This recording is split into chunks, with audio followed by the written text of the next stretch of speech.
Naruto. Shifts in Life. Chapter 1. A Change of Pace. It was early morning in Konoha, the village hidden in the leaves. The sun was just starting to rise, painting the sky in oranges and yellows. People began to slowly wake up and start their day, merchants getting their shops ready, parents making breakfast for their children, and children getting ready to go to school. Like always, it was a normal day. As the sun shone into his apartment, one Uzumaki Naruto groaned, turning over so the light wouldn't hit his eyes and he could remain asleep and dream of Sakura feeding him ramen as he was named Hokage.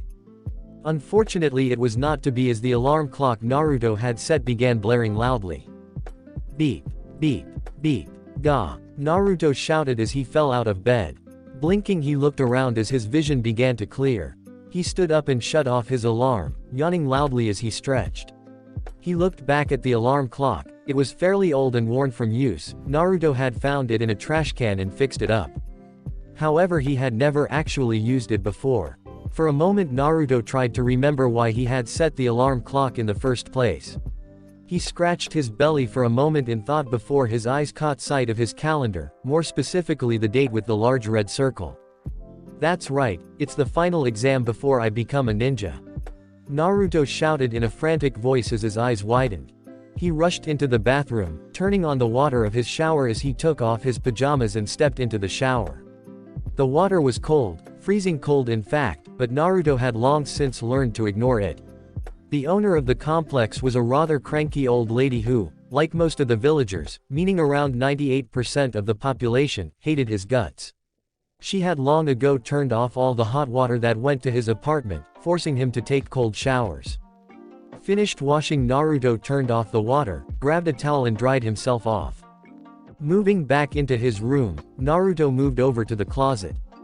Opening it up revealed his entire collection of clothes. All of them were a bright orange tracksuit that he had managed to get. He had actually not even bought these, they had been too expensive since he had been charged triple the price for what most people would pay for normal clothing. Naruto had actually been forced to wait until the store owner had finally gotten rid of them, which was what the man had been going to do anyway when Naruto wanted to buy them, and then snatched them from the trash can. He grabbed one of them and went over to the dresser, opening a drawer and grabbing some underwear. He soon put his clothes on and made his way to the kitchen. Opening his cupboard, the blonde grabbed one of his cups of ramen, opening it up and pouring some water in it. He moved over to his microwave and opened it up, placing the ramen in it and setting the timer for 3 minutes. Like all the appliance he had, the microwave was beaten and battered, having been found and fixed up by Naruto after someone had thrown it out. As soon as the beep sounded, Naruto opened the microwave, grabbed the ramen and a pair of chopsticks and made his way out of the apartment. Not bothering to lock the door on his way out. After all, no one ever bothered coming here anyway. Naruto opened the door to the room where he had spent the last 6 years in training to be a ninja. He looked around for a seat and was disgruntled when the only open one he could find was the one next to Uchiha Sasuke, brooder extraordinaire and his ultimate rival. Naruto had never understood the brooding emo king. Everyone loved Sasuke, the girls in his class, the teachers in his class, the civilians and other shinobi in the village, everyone. The boy was handed everything on a silver platter, Konoha's golden boy. But for some reason Sasuke remained a cold and aloof bastard. It irked Naruto, who would do anything for the kind of love and attention the raven-haired kid had. Not being able to find anywhere else to sit, Naruto moved over to sit next to the last Uchiha. "Tem," Naruto said by way of greeting. "HN." Naruto merely rolled his eyes at the response he received, having grown used to that kind of response. Hell, that was the only response Sasuke gave anyone. Even the teachers had trouble getting more out of him. The only one quieter than Sasuke was Aburame Shino, a member of the famed Aburame clan, and Naruto was convinced that kid was mute. "I hope you're ready to bask in my awesomeness as I kick ass today, Tem," Naruto said, seeing if he could get some kind of reaction out of the boy. "HN." Naruto grit his teeth in frustration. He was just about to start yelling when Haruno Sakura walked through the door. Sakura was a girl with bubble-gum pink hair, and wore a red Chinese-style dress with a white circle in the middle, black mid-thigh-length skin-tight shorts and blue shinobi sandals. Like the other girls in his class, she was a complete Sasuke fangirl. However, to Naruto she was one of the most beautiful people he had ever met and was the girl he had been crushing on for nearly his entire time at the academy with no success. Not that something as insignificant as 6 years of no success would stop him. "Hey Sakura-chan," Naruto shouted enthusiastically as he waved at the girl. Hey about after school you and I." "Shut up Naruto baka," Sakura shouted as she smashed a fist into Naruto's face, sending the boy sprawling back onto his seat. "I don't want to hear your annoying voice today. And move so I can sit next to Sasuke-kun." With nothing left to say on her part, Sakura grabbed Naruto by the jacket and bodily threw him off the seat. "So Sasuke-kun, I was thinking maybe after school we could go on a date together," Sakura asked in a hopeful voice as she twirled her hair in her fingers and gave Sasuke a shy look. Sasuke didn't even spare her a look as he continued to stare out of the window. "HN." Naruto winced a bit as he stood up, sighing. He took the seat on Sasuke's left. He had grown used to this over the years. He had lost count of the number of times that Sakura had rejected him for a date, as well as the number of times she had hit him for asking. Sometimes after her particularly more harsh rejections, he would often wonder why he even bothered. Of course those bouts of depression never seemed to last more than 3 seconds or so. After a while Iruka, the Chunin Academy instructor for the academy, came in with Mizuki, his assistant, following close behind him. "Alright class, it's time for the test to see who among you are ready to receive their headband and become ninja of Konoha," Iruka said. Naruto grinned. "I can do this," he thought with confidence. Naruto had been up late last night training. He was positive that he could complete any test set before him. "Now when I call your name I want you to come into the next room and perform the Bunshin no Jutsu transform," Iruka continued, looking down at his roster as he began to call the names of the genin hopefuls. With those words Naruto began to feel despair. Out of all the things he could have asked us to do, why that one? The Bunshin had always been Naruto's worst jutsu. For some reason, no matter how hard he worked at it, he just could not get it down. Naruto watched as the other kids came out, their headbands proudly displayed on their heads. It was nearly enough to make him lose confidence. However, the blonde quickly shored up his determination. He was not going to fail again. He was Uzumaki Naruto, damn it. "Uzumaki Naruto," Iruka called out. Naruto grinned, masking his nervousness behind a confident smile as he walked into the other room. Iruka took a seat behind his desk next to Mizuki. "Alright Naruto, show us what you can do," Iruka said. He was not quite sure what to think about the blonde boy. He had only recently, yesterday, started to try and understand Naruto, after having had a talk with the Hokage after Naruto had done a prank of painting the Hokage monument. The kid in some ways reminded Iruka of himself when he had been an academy student, the pranks, the constantly being loud in order to get attention. In the end he just decided to silently wish the boy luck. Naruto went through the hand seals required for the jutsu as he began to channel his chakra. "Bunshin no Judas," he shouted. A large puff of smoke was created and when it cleared everyone's attention was on the clone next to Naruto. The completely dead-looking clone that was laying on the ground and twitching spastically. Several tick marks appeared on Iruka's head as he looked at the clone. "You fail." Naruto's eyes widened. He couldn't understand it. He failed. But he had tried so hard, and he really wanted to pass this time. "Come on Iruka, I think we can make an exception this time," Mizuki said, surprising Iruka and Naruto. While he did not manage to create a clone, he did try really hard. Iruka sighed, "I can't do that. Everyone else in the class was able to create at least 3 clones.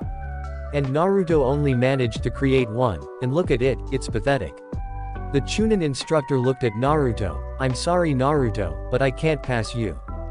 Naruto felt his world shatter with those words. He dejectedly walked out of the room and took his seat. As the class ended and the kids ran up to their parents, showing off their new headbands. Listening with joy as their parents heaped praises on them. One person, however, was not partaking in the joyous atmosphere. Naruto sat over on a small swing set, staring at all of the students and their parents with a look of longing. Having never known his parents, the blonde had often wondered about them. The people at the orphanage had told him they had left, not wanting to be with a monster like him. The old man had told him that his parents had died during the Kyuubi attack and no one knew who they were. Seeing all these kids with their parents hurt, he would never show it and would deny it if anyone mentioned it, but he could not deny to himself how much it hurt. I'm so glad that boy didn't end up graduating. Naruto turned his head slightly as he heard the voice. He had always been blessed with enhanced senses. His hearing, vision and smell were far more formidable than most people. Sometimes that was more of a curse than a blessing. Yeah, I know. Could you imagine what would happen if he became a ninja? I mean he's... Shish. You know we're not allowed to talk about that. Naruto frowned as he turned his attention away from the discussion taking place. He had heard many talks of a similar nature with other people whenever they spoke of him and thought he couldn't hear. They would always stop however, as if they had been about to say something taboo. He wished he knew what they were going to say. Maybe then he would understand why he was so hated. Hey Naruto. Naruto turned around to see Mizuki looking at him. Come with me, I wanted to talk to you. You know, Ruruka didn't fail you to mean, Mizuki said as he and Naruto sat on the roof of the academy. He's just worried that you're not going to be ready to face the responsibilities of being a ninja. I know, Naruto sighed dejectedly. But I really wanted to pass this time. An evil of glint came to Mizuki's eyes but Naruto did not see it. Then I guess I have to tell you. Naruto grinned as he entered the Hokage's office, having sneaked past all of the guards downstairs. It had been notoriously easy for him to do so. In fact, a part of Naruto was surprised by how easy it was, but he just chalked it up to his amazing skills. Now let's see, where is that scroll? Naruto muttered as he looked around. Naruto had been in this office many times in the past, often coming in after a prank or sometimes just to visit the old Hokage. The office was fairly standard. It had a wooden oak desk in front of him that had a window overlooking Konoha behind it. On the left was a couch and behind that were the pictures of the 4 Hokages.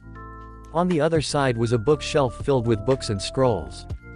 Walking over to the shelf, Naruto looked at the scrolls. When he didn't see what he wanted, he frowned. He was about to turn around when his eyes caught sight of the stand right next to the shelf. Because Naruto had only given the room a cursory glance every time he was in here, he had never noticed it. The stand was really just that, a stand made of wood that had a large scroll on it. This has got to be it, Naruto said as he grabbed the scroll. He tied the ends with some ninja wire before strapping it to his back. He was just about to leave when the door opened up and Sarutobi walked in. Naruto, the old Hokage blinked as he looked at the blonde. What are you doing here? Well, you see, Naruto racked his brain to find a way out of this. In his desperation he realized there was only one chance. Naruto quickly made a hand sign and called out the only original jutsu he had. Waroke no jutsu, sexy jutsu. Naruto snickered to himself as he entered the forest. I showed Oji-san who's boss. With how easy it was for me to knock the old man out, he might as well just make me Hokage. Taking the scroll off his back, Naruto sat down and unrolled it. He looked at the first jutsu and groaned, Kage Bunshin. Not another Bunshin jutsu. The blonde sighed, oh well, might as well get to work. Deciding that it might actually be a good idea to read up on the jutsu in order to help him, Naruto looked over the description of the jutsu first. Kage Bunshin no Jutsu, a B ranked Kinjutsu, forbidden jutsu, that can only be used by ninja with higher than normal chakra reserves. This jutsu takes the user's chakra and divides it equally in order to create solid copies of the original. The more chakra the user has, the more clones they can create. Be warned, this jutsu also gives memory feedback every time a clone is dispelled and has been known to kill people who overused it due to this particular trait. Naruto gulped a bit at the knowledge that this had killed someone, though a part of him wondered what it meant by memory feedback. He shook his head. It doesn't matter if this killed someone. I'm Uzumaki Naruto and I'm going to master this. Determination renewed, Naruto stood up and began getting to work. With a jutsu this powerful he would be Hokage in no time. Less than an hour later Naruto found himself staring at 10 more copies of himself. The jutsu had been surprisingly easy. Blinking a few times he reached out with a finger and poked one of them. Stop, that tickles, his clone said as he swatted the hand away. Naruto blinked again before a large grin spread across his face. Yata, I did it, Naruto shouted as he pumped a fist in the air. Yata, all of his clones shouted, emulating his actions. Naruto dispelled the clones since he didn't need them. However, when he did, Naruto found himself getting the images of himself and his clones from 10 other perspectives. What the hell? Was that what the scroll was talking about when it said memory whatever? Naruto asked himself. He shrugged. In the end, all that mattered to him was that he had mastered the jutsu. He was just about to go over some more jutsu from the scroll when a familiar voice yelled at him. There you are. Naruto looked up and saw Iruka stomping up to him. The blonde grinned as he jumped up and pointed a finger at him. Ha! Found you, Iruka-sensei. Baka. Iruka shouted as he stopped in front of his blonde student. I found you. Hee, I guess you did, sensei. Naruto replied as he rubbed the back of his neck. You were pretty fast. I only had time to learn one jutsu. Iruka started as he looked around at the ruined clearing. He has been training hard, I can tell. Naruto jumped on the balls of his feet as he spoke to his sensei in an excited manner. Hey, but listen, Iruka, now that you're here I can show you this totally awesome jutsu and you can let me graduate. That's how it all works out, right? Iruka, who was just about to go back to scolding Naruto, blinked. What? Graduate? Naruto nodded. Yeah, that's how it works, right? I learn a jutsu from this scroll and you let me graduate. Iruka looked at Naruto cautiously. While he did certainly look like he had been training, Iruka had no idea where Naruto had gotten this idea for graduating this way. Naruto, who told you, you can graduate this way? Iruka asked. Naruto tilted his head to the side. Mizuki-sensei did. He told me where to find this scroll and about this place. Iruka's eyes widened as he realized what was going on. He was just about to say something when he heard a whizzing sound and shoved Naruto away. Get down. Several kunai came out of the trees and impaled Iruka in the leg and arms. The Chunin instructor looked up and scowled. I see, so that's how it is. Wow, you got here pretty fast. Naruto, who had been staring at Iruka in shock, looked up to see Mizuki with a large grin on his face. Mizuki-sensei, what's going on here? Why are you attacking Iruka-sensei? Naruto mumbled. Hearing his voice, the two Chunin turned their attention to Naruto.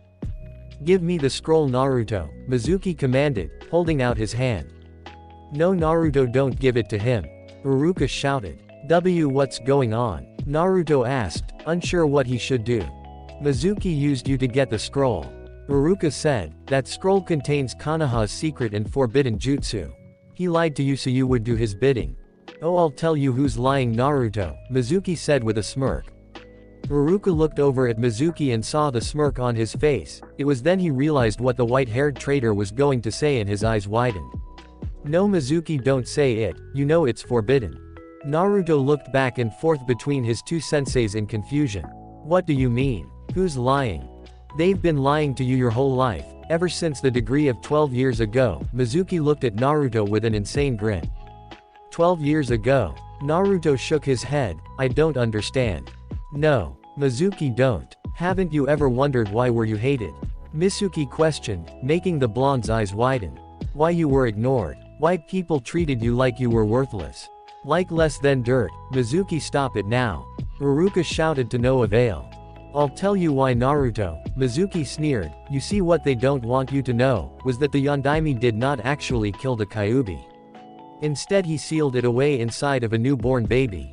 Naruto began to tremble. While he never paid attention and didn't like to study, he had never been dumb. Stupid. Maybe a little. But living on his own since he was 5 had forced him to develop a little faster than most. No, he was not the brightest person, but he did have a decent amount of common sense and a keen ability to read others, something that had helped him immensely in the past when he had run into several drunken villagers. He knew that Mizuki was telling him this for a reason, that the child who the Kyuubi was sealed into and he were in some way tied. Mizuki confirmed his theory a few seconds later. You are the child he sealed the Kyuubi into. You are the 9-tailed fox. Naruto slumped to his knees. Everything made sense to him now. The glares, the hatred, the people muttering behind his back, telling their children to stay away from him. A part of him was actually angry that he had not realized this. His birthday was the day of the Kyuubi's defeat. People hated him with a passion. The one time he went out during the Kyuubi festival because he wanted to celebrate his birthday, he had been beaten by a group of drunken villagers. All of it made sense. So I'm a demon then. Naruto was so caught up in his turmoil that he did not even see the giant Fuma shuriken heading his way.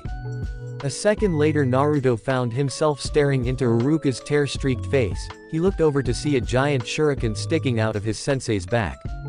"Why?" Naruto asked, his voice cracking with emotion. "Because we're the same," Iruka said with guilt lacing his words. "I was just like you. Back when I was in the academy I was so lonely, so I played the fool. I know what it's like to feel that kind of pain. It hurts, doesn't it? I'm so sorry, Naruto. I should have done more to help you." Ha ha ha ha. Mizuki laughed behind them. "That's a good one, Iruka. But we both know you hate him more than anyone. After all, it was the demon who took your parents away." Naruto's eyes widened when he heard that. Naruto did the only thing he could do given what he was being told. He grabbed the scroll and ran. "Naruto." Iruka's voice sounded after him. Naruto continued jumping through the trees as fast as he could to get away from the two Chunin. "Naruto." Turning around, the blonde saw Iruka coming towards him. "Naruto." Mizuki was lying. He was just saying that stuff to confuse you. The Chunin Academy teacher held out his hand. "Give me the scroll so we can keep Mizuki from getting it." However, Naruto merely spun around and launched himself back at Iruka, smashing his head into the Chunin's gut. The two tumbled down the trees and onto the ground. "How?" Iruka questioned as he held onto his stomach. "How did you know?" There was a puff of smoke. "That I wasn't Iruka?" asked the Mizuki. Naruto smirked, because there was a puff of smoke. When it cleared, it revealed Iruka. "I'm Iruka." Mizuki scowled. "Why are you protecting that demon anyways? You know what he'll do now that he has his hands on the scroll." "Naruto is just like me. He'll use the power that's inside the scroll to destroy Konoha. That's what demons are like." "You're right," said Iruka, surprising Mizuki. "That is what a demon would do." Naruto, who had taken to hiding behind a tree as he listened in, froze at those words. "I see," he thought sadly. "So Iruka only sees me as a demon too. But that's not what Naruto would do." Iruka's words caused Naruto and Mizuki to snap their attention back to him. "Naruto is not the demon. He's my student and a proud ninja of Konoha. Sure, he may not always get things right and he's a little, well, he's really clumsy and doesn't act all that smart. But he's nothing like you. Naruto is a one-in-a-million kind of person and I believe in him." Naruto went from depressed to elated. Iruka believed in him. For as long as he could remember, only the old man and a nice father-daughter couple at Ichiraku Ramen believed in him. Having another person who believed he could succeed was an elating feeling. "You know, Iruka, I was going to save you for later, but I've changed my mind." Mizuki sneered as he began spinning his shuriken on his arm as he got ready to launch it. Die. Just as Mizuki got ready to throw his Fuma shuriken at the Iruka, a blonde and orange streak crashed into him, launching a foot into his face. The Chunin traitor scowled as he landed several feet back, glaring at the person who had hit him. "If you lay one hand on my sensei, I'll kill you," Naruto declared, giving his opponent a defiant glare. "Huh. I'd like to see you try, demon," Mizuki shouted with an insane grin. Naruto put his hands in a ram seal and began amassing his chakra for another jutsu that he had seen in the scroll. Taju Kage Bunshin no Jutsu. Both Iruka and Mizuki gaped as hundreds if not thousands of Narutos appeared within the forest. They were everywhere, a literal sea of orange that almost blocked out all of the green of the forest. "What's wrong, Mizuki-tem? I thought you were going to kick my ass," one of the clones shouted. Another cracked his knuckles. "Well, if you're not coming to us, I guess we'll just go to you." The clones all jumped up and headed towards the terrified traitor. Naruto grinned as he looked down at the mass of black and blue flesh that had at one point been Mizuki. "Hee, maybe I went a little too hard on him," the blonde said with a sheepish grin. Unbelievable, Iruka thought in awe. To be able to have learned such a powerful jutsu in less than an hour, and the number of clones. He said that he wanted to be surpass the Hokages, and I'm beginning to believe he just might do it. "Naruto," Iruka said, getting the blonde's attention. "Come here, I have something I want to give you." Naruto blinked before walking over to him. "What's up, sensei?" "Close your eyes for a moment," Iruka said. Naruto did so, and as he did, felt a weight being removed from his head before a new one took its place. "Okay, you can open them now." Naruto did so, and his hand went to his head, feeling the cold metal and notched grooves of a Konoha headband. Iruka had his goggles in his hand. "Congratulations. You graduate." Iruka said with pride. And to celebrate, we're going out for ramen tonight. Naruto smiled and was hard-pressed not to cry. He decided to hide his tears by jumping on Iruka in a hug. Iruka-sensei. Oh wow, Naruto, that hurts. Iruka said, though he was pleased to see the boy so excited. Thank you Iruka-kun, you may leave for now, Sarutobi said as Iruka escorted Naruto to his office. It was late and Iruka and Naruto had just gone out for some ramen after a clone had given Sarutobi the forbidden scroll. However, he had wanted to talk to Naruto and make sure he was alright. Sure Hokage-sama, Iruka said, I'll see you in a week Naruto. As Iruka closed the door behind him, Sarutobi turned to look at Naruto. Naruto, Sarutobi started, only to stop as Naruto launched himself at him, grabbing onto the old Hokage as he cried. Sarutobi was actually surprised. In all his years of knowing the blonde, he had only ever seen him cry once. The one time he had gone out to the Kyuubi festival and gotten beaten by a group of drunk villagers. I guess what he learned today was too much for him to take, Sarutobi thought as he wrapped Naruto in a hug. Sorry, Gigi, Naruto said with a small hiccup. For what? Sarutobi asked, amused. The scroll his back, you helped me root out a traitor and just became a genin. I got your robes wet, Naruto pointed at the small wet spot from his crying. The Sandaime looked down to see that his robes were indeed wet from Naruto's tears. Sarutobi held in a snort of amusement. Of all the things Naruto could be sorry for, it was for getting his robes wet. Gigi, Naruto said in an abnormally quiet voice.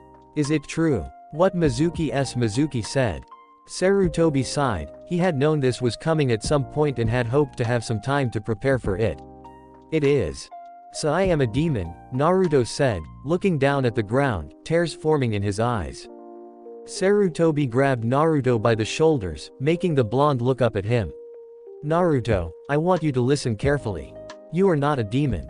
When the Yondaime sealed the Kyuubi into you, he had made it his dying wish for you to be seen as a hero. A hero? Naruto questioned, getting a nod from Sarutobi. Why? Because Naruto, it is only thanks to you that the Kyuubi is safely locked away. You are the entire reason that Konoha is still standing today, Sarutobi said. Really? Naruto asked, his voice a little hopeful. Yes, Sarutobi said, you are the hero of Konoha. Then, how come everyone hates me? The blonde asked. Sarutobi sighed, they don't hate you Naruto, they just don't understand. Sealing, or Fuinjutsu as it's called, is one of the most obscure ninja arts there is, and the hardest to master. Very few people understand this, and so when something like a demon gets sealed into somebody, they are unsure whether the seal can really hold something like that, a being of such power in.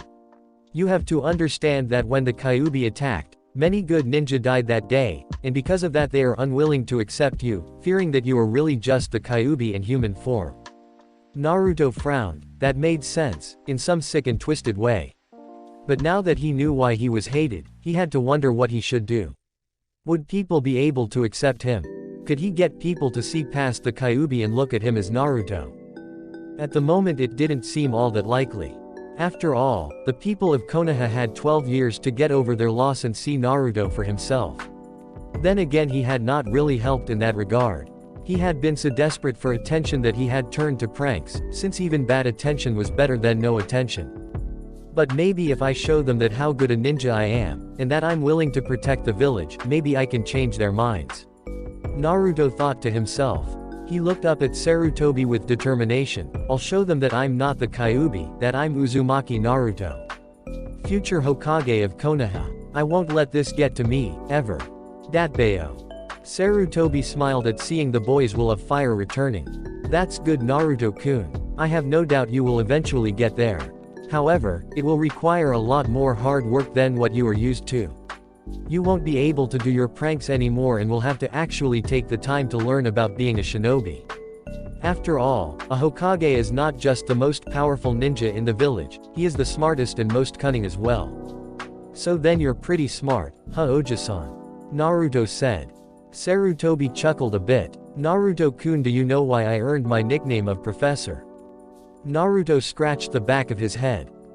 Because you're smart. Well, essentially yes, Sarutobi admitted. However, it is much more than that. I earned the title of professor because of my ability to read people and react to any given situation both on and off the battlefield. In the many years that I have lived, I have amassed much knowledge from reading books. Things that taught me about shinobi basics, to the more advanced ninja abilities and theories, as well as knowledge on civilian practices like politics, which has become essential for every Hokage to know now. He took a minute to curse the Nadime's decision to create the council, the whole reason a Hokage needed to know politics. He had been told by his sensei, Senju Tobarima before the Second Shinobi War started that he was 100% positive he had been drunk when he came up with the idea. It looked good on paper, having a group of people dedicated to helping the Hokage deal with the everyday affairs of Konoha's civilians. However, the reality was far different. Sarutobi had spent more time fighting with the council than anything, and many of the people in it, especially on the civilian side, were extraordinarily greedy, always wanting more money and to line their pockets with more coin. The old Hokage shook his head and banished the thought. Anyway, the point I'm trying to make is that to be a good shinobi requires you to be not just strong, but also smart. I guess that makes sense. Naruto tilted his head for a moment before remembering something. Oh yeah. Speaking of being strong, you know that awesome jutsu I learned. The Cage Bunshin. Yes, I know it, Sarutobi said, wondering where the blonde was going with this. Yeah, well, I was reading the description of it, and I was hoping you could help me figure out something I read in it. The scroll said something about memory feedback, and that it was really dangerous for some reason. But, I don't even know what that is. Naruto scratched the back of his head sheepishly. Sarutobi looked at Naruto as he used his cunning mind, the mind that had given him his title of professor, to come up with a plan that should help the blonde get stronger without really helping him, formed in his mind. Memory feedback is the memories of the clone's life returning to the user, Sarutobi answered. Whenever a clone is dispelled, whether on purpose, by accident, or running out of chakra, all of its memories are given to the person who created them. Like when I created those 10 in the forest and saw 10 different sides of myself and my clones, Naruto mumbled to himself, though Sarutobi still heard it. Yes, the Cage Bunshin no Jutsu is a powerful technique that way, Sarutobi said. Naruto looked up and tilted his head in curiosity. How so? Sarutobi tapped his chin. Well, originally the clones were created because they were the perfect spying tools. You could have one of your clones infiltrate a base without any danger to the original, and when they dispelled, they would give a complete layout of the base. So it's used to memorize things? Asked Naruto, scratching the back of his head. Sarutobi nodded, yes. However, the Cage Bunshin can be used for more than just memorization, Naruto-kun. In fact, that jutsu is an excellent method to learn new things with. You can learn just about anything from your clones, from chakra control and jutsu, to the books you read, writing, and even taijutsu, since muscle memory is a mental faculty. That sounds almost like it can be used for training. Naruto exclaimed, excited by the prospect of what he could get his clones to do. The old Hokage nodded. It can indeed be used for training. Though I suspect that only you will be able to use this jutsu to its full potential. Why is that? Asked Naruto, excited at the prospect that there was something only he could do. Because you're the only one who has enough chakra to summon enough clones to really make the training worth it. Most ninja, even Jonin, can only make 5, maybe 10 clones if they're lucky, Sarutobi answered. Ha! I made nearly 1,000 in the clearing when I beat the crap out of Mizuki Tem. Naruto said. That you did, Sarutobi chuckled at the boy's enthusiasm, but it will take more than spamming out clones to become a great ninja. You will have to train hard and actually be serious about your profession. Naruto thumped his chest. Don't you worry, old man. I'll train harder than everybody in Konoha. I'll become not only the most powerful Hokage ever, but the strongest shinobi in the elemental nations. That's my promise of a lifetime. Dat bio. I'm sure you will, Naruto, Sarutobi chuckled. And to help, I have some advice for you. But before I tell you what it is, I want you to promise me you will listen to everything I have to say and follow the advice I give you to the letter. Naruto grinned as he thumped his chest. Don't worry, Oja-san, I promise on my honor as the future Hokage of Konoha that I will listen to what you have to say and follow your advice. Datbeo. Sarutobi smiled before he began. Very well then. Now since you are a shinobi you will have access to the ninja section of the library. There you will find scrolls on chakra theory and control, ninja basics, and I think they even have a few books on fuinjutsu if you're interested. Though I would also suggest reading books on things like politics and other civilian practices. If you're going to be Hokage you will need to know these things. I want you to start off by finding books on basic chakra control and theory, as well as a taijutsu style that will suit you if the basic style does not. I know you do not want to hear this, but the basic principles are the most important aspects of being a shinobi. Without them you cannot grow because you do not have the essential steps necessary to advance in skill. Sarutobi looked at Naruto. Promise me you will do this. Naruto nodded, for once actually paying attention to what he was being told. You got it, Oji-san. I promise. First thing tomorrow morning I will go to the library and look up that information. Naruto frowned for a moment. Though, I don't know if they'll let me in. Sarutobi frowned. He knew that a lot of places did allow Naruto entrance, like many of the shops and restaurants. Thankfully, the library, unlike the shops and restaurants, was government-owned, meaning he was the only one who could bar someone entrance. If they try to bar you in trance, just tell them barring entrance to a shinobi is illegal and that if they try they can take it up with me. Also, might I suggest some new clothes? New clothes? What's wrong with these clothes? Asked Naruto. He liked these clothes. They were orange, and warm, and comfortable, and orange. Naruto, I know you like the color orange, however it is not a good color for a shinobi. Sarutobi said. When you are out on a mission, those clothes will stick out like a sore thumb, and a ninja is supposed to blend in. Deciding to add some incentive, Sarutobi added another thing. Besides, if you wear clothes that are more shinobi-like, it will add a powerful and mysterious image to you, making people recognize how powerful of a ninja you are. That seemed to get Naruto hooked. I'll do it, Oji-san. He frowned for a moment as he remembered when he had tried buying other clothes a few times. However, he had always been kicked out of the stores before he could even take a look at the clothing selection. Good. Sarutobi smiled. Now you have a whole week to get stronger before you get your Jonin sensei assigned. The Sandaime said, I suggest you use this time to catch up with the rest of your class. With Kage Bushins you should be able to get a decent level of knowledge and learn the basics. Though you will have to do physical exercise yourself, since clones can't do that for you. Naruto blinked. Why not? Because a clone is merely a chakra construct. It's not your real body, therefore it can't help you grow physically, Sarutobi answered. Now it's getting late, so why don't you get to bed? That way you can start getting stronger early tomorrow. Right. Naruto shouted enthusiastically, I'll see you later, Gigi. Sarutobi watched as Nato left. With the knowledge of that jutsu he should be able to grow strong. Sarutobi looked at a picture of Minato. Your son is on the path to being a great shinobi, Minato. So I really got nothing to say right now. R&R, let me know what you think. Questions, comments, want to tell me I kick ass or that I need to get my ass kicked? Be sure to let me know.